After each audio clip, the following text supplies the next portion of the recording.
Hey, it's due, and this is a book haul, and I mean, out of my mind excited. And I haven't been doing as many haul videos as I've been hauling books because I haul for free and cheap. And sometimes I take books and I look them up and I find out about them, and then I decide to unhaul them into little free libraries or friends of the library donations. And the truth, that's where all my books go. I have a stack of really well kept books that were sourced from bookshops or thrift stores that I'm considering taking to a few local free independent bookstores and seeing if I can get some credit at the store as a way for me to engage maybe more with the free independent bookstores. However, I don't need any more books, and most, like the vast majority, 98% of books that I have the physical copy for, I also check out at my local library. I have access to more than one due to where I live, which is awesome. And I then listen or read digitally or listen to it in a different language. Like there's lots of ways that I read the book through the library, as well as keep the physical copy. And then I give the physical, like, I've gotten really good. My friends say I've gotten really good at, like, you're right, I really did like that book. And, getting people back into reading or promoting their reading by curating books for them. So that was a lot to say at the beginning, and I feel like I have to justify every time I do a book haul. Not just because of sort of like people who like to surveil everyone else and tell them how they're supposed to live their lives, but also because I do want to keep myself in check about consumerism. I had just the most spectacular day at the Friends of the Library bookshop today, and I found more than four, but I recommended one or two to some of the other people shopping who we were discussing book tastes with. And some I just said, you know what, if it's here next time, I'll grab it. If not, that's fine. They must have had a recent donor who's just amazing about books and translation, but they could have come from other donors too. So I have four translated works. The first is this, Maurizio de Giovanni's Blood Curse. And I'm starting to notice more and more the publishing house. So this is World Noir, and this original's in Italian, and the translator is Anthony Sugar. Yeah, this is the sort of Europa editions. I've just recently hauled another book by them. I'm super excited for any book in translation, even though they're not all good, right? Like every language can have a bad book. This particular translation was published in 2013, and the original in Italian was published in 2008. This book comes with a bookmark, which also makes me super excited. And this is about, this Riccardi, this character who's having visions, and he sees and hears the final seconds in the lives of victims of violent deaths. It is both a gift and a curse, and it has helped him become one of the most acute and successful homicide detectives in the Naples police force.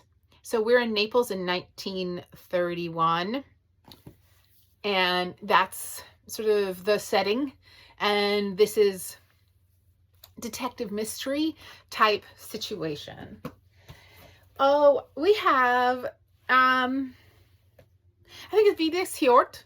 Yeah. Hort, maybe. Long Live the Post Horn.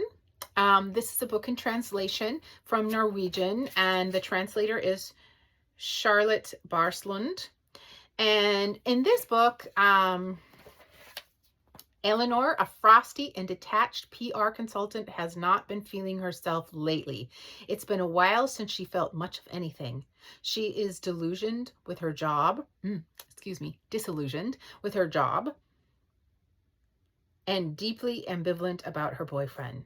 But when her colleague vanishes overnight, an unusual brief lands on Eleanor's desk. She finds herself with the Norwegian Post, and the Commissionist Union, and here's the inspiring story of one undelivered letter.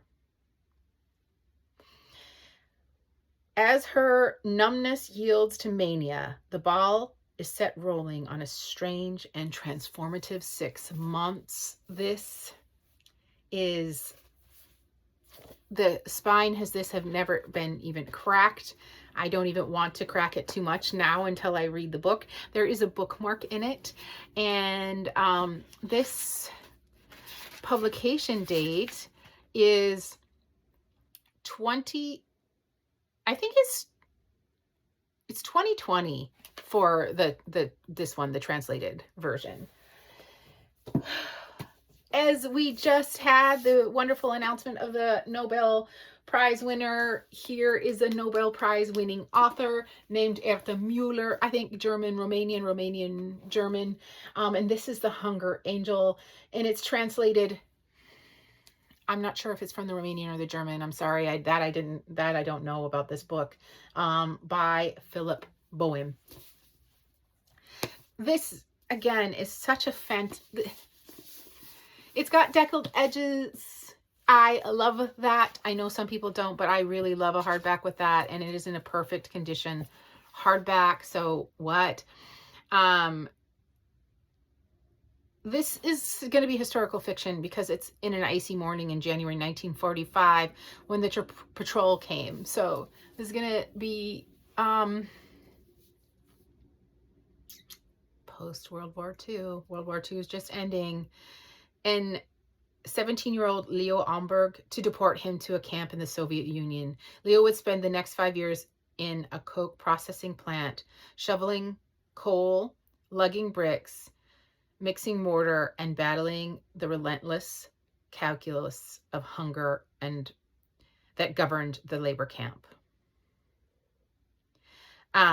Okay, so this is looking at those forced labor camps.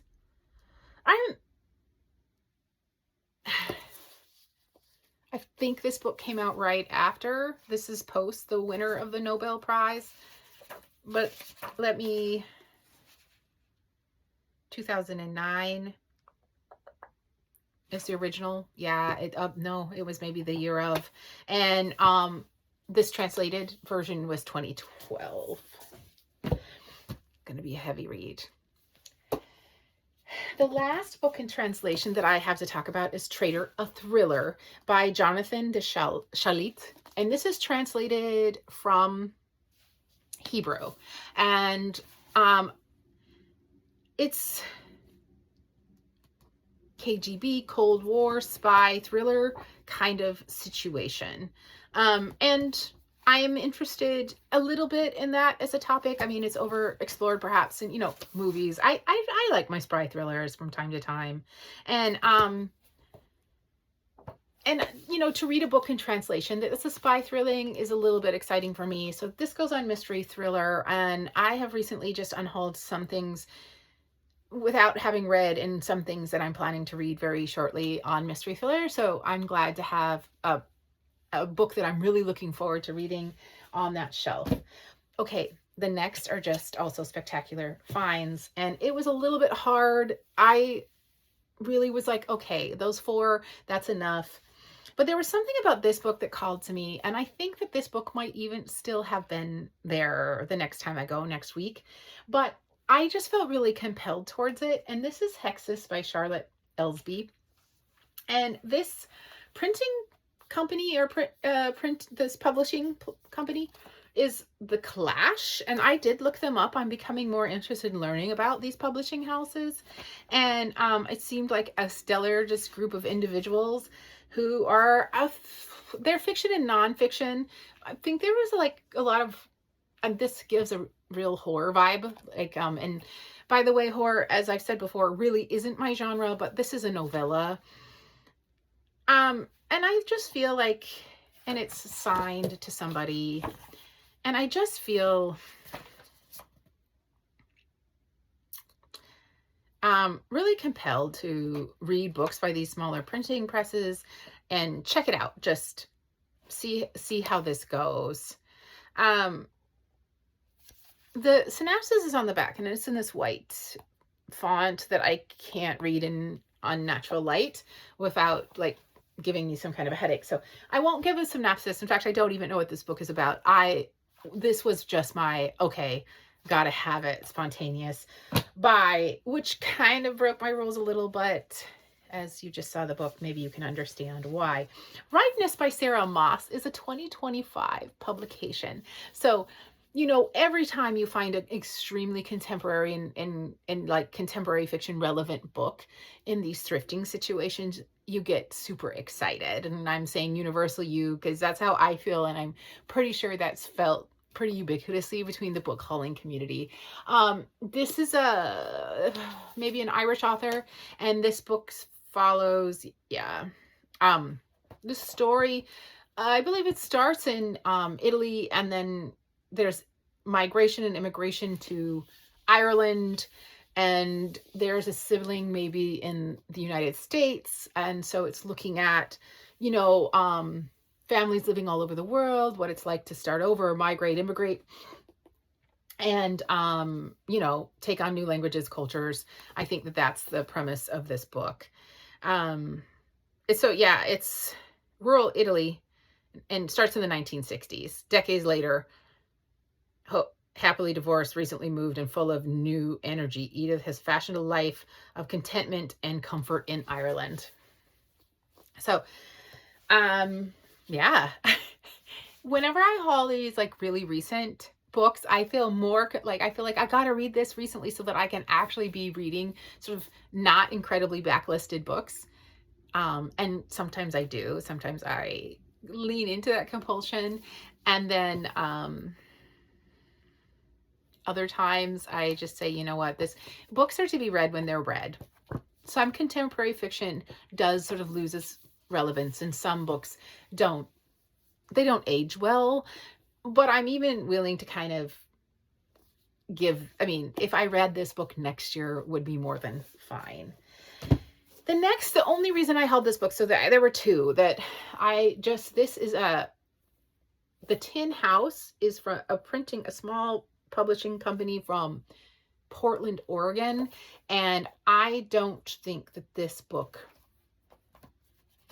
I don't know anything about this book. I did a quick just to get my mind around it a little, maybe looked up the ratings. They weren't super high. And to be fair, I don't really care about those. I've read plenty of books that weren't rated very high that I actually thought were pretty spectacular. And I think some sort of books that take some patience, or maybe a reread or a different kind of reader, don't necessarily land with the hyped popular reading community, and that's okay. Like, everybody should read what they like for the reasons that they like. However, I usually am the one that finds myself liking those books. And so I really wanted to give Bright and Dangerous Objects. I liked the title. And the cover, of course. It's also not that much of a commitment. I didn't look up to see if this is available in any kind of library, so it's definitely one that I will try to request, just to support this for both of these. If they're not available in my library, I will try to request that if there's a digital or audio version available, that that they try to procure it, the library, and see if that works out, in support of these printing presses and maybe even these authors. Okay. The last one, I didn't need to get this one, let's be honest. This is the Ministry of Special Cases, and this book is about the dirty war in Argentina, and his name is Nathan Englander. I believe grew up Orthodox Jewish, lives in New York, maybe in Toronto, maybe between the two. I don't know what kind of insider perspective he's going to be, talking about. A Jewish one. of the Dirty War in Argentina. And I'm really, I've even this last year, the Dirty War came up in only one book. When I was younger, I read and knew quite a bit and spent a little time in Argentina about that particular sad and tragic history in Argentina. But I'd never looked at it through, for instance, what this might be, which is the Jewish population's lens. A member of one person's telling, I hadn't looked at through it that lens before. So that's what kind of compelled me to this book. It was really, it had only just arrived. I go to this bookshop every week, so I know that this hasn't been on the shelves before. And I thought it was one of those, I don't need it. It doesn't necessarily fit in the authors that I know, or a book in translation, or a book that I had already developed some kind of excitement around reading. And it's not one of those, you know, well, it's not maybe a small press. For some reason, it didn't feel like it. But in any case, all of that to say, I didn't need to get it, but I really wanted it. So I got it. And the total I spent on all of those books, my friend, was a little over $20. You can see how I get myself in these conundrums, right? Like, I don't necessarily need any more physical books. All books I get from the library anyway, so I don't need any.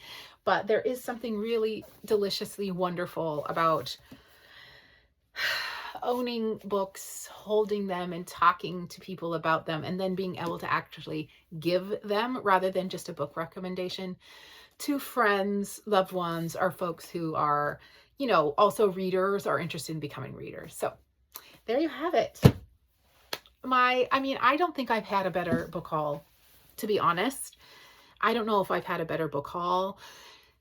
In all of my hauling, I get really excited about some things, but I think these books excite me more than any other haul, with the one exception, the Friends of the Library bookstore in Portland, Oregon, which has a discount for educators on the last Saturday of the month. And I'm going to be in Portland, Oregon on the last Saturday, which is in 2 days of this month.